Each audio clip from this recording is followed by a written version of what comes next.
கர்த்தருடைய நாமத்துக்கு மகிமையுண்டாவதாக. இன்றைய வார்த்தை ஆகாய் 2:19. நான் இன்று முதல் உங்களை ஆசீர்வதிப்பேன். விசுவாசிக்கிறவங்க ஆமேன்னு சொல்லுங்கள். எனக்கு அருமையானவர்களே, இன்றையிலேருந்து ஒரு பெரிய ஆசீர்வாதத்தை நான் உனக்கு கொடுக்க போகிறேன். உங்கள் கரத்தில் ஒன்றுமே இல்லைல்ல, இல்லாத இந்த சூழ்நிலையில் கர்த்தர் உங்களை ஆசீர்வதிக்கிறேன்னு சொல்கிறார். எவ்வளோ ஒரு ஆசீர்வாதமான ஒரு வார்த்தை. இந்த காலை வேளையில் தேவன் உங்களை ஆசீர்வதிக்க போகிற இந்த நாள் ஒரு ஆசீர்வாதத்தின் நாளாக இருக்க போகுது. காரணம் என்னென்னா, களஞ்சத்தில் இன்னும் விதை தானியம் உண்டோ, ஏதாவது இருக்கா?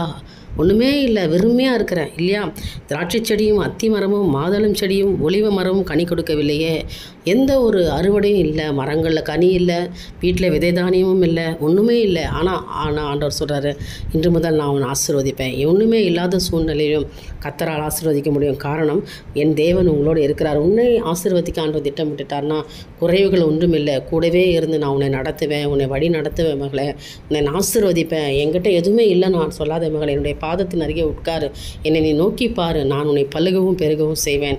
உனக்கு உண்டான எல்லா ஆசீர்வாதத்தை நான் கொடுப்பேன். இன்று முதல் நான் உன்னை இன்றைக்கே ஒரு ஆசீர்வாதத்தை கொடுப்பேன். பரத்திலிருந்து ஒத்தாசை உங்களை தேடி வரும். கர்த்தரிடத்தில் நோக்கி பாருங்கள். ஆண்டவரால் எந்த ஒரு அதிசயத்தையும் செய்ய முடியும். இல்லாததே இருக்கிறதாய் நீங்கள் தான் நினச்சி ஆண்டவர்கிட்ட ஜெபிக்கணும். ஆண்டவரே, விசுவாசத்தோடு, அப்பா என்கிட்ட ஒன்றும் இல்லைப்பா, நான் வெறுமையாக இருக்கிறேன், களஞ்சத்தில் தானியமும் இல்லை, மரத்தில் காயும் இல்லை, கனியும் இல்லை, பூவும் இல்லை, வெறுமையாக இருக்கிறேன், ஆனால் நீங்கள் தான் என்னை ஆசீர்வதிக்க முடியும் என்று சொல்லி ஜெபம் பண்ணுங்க.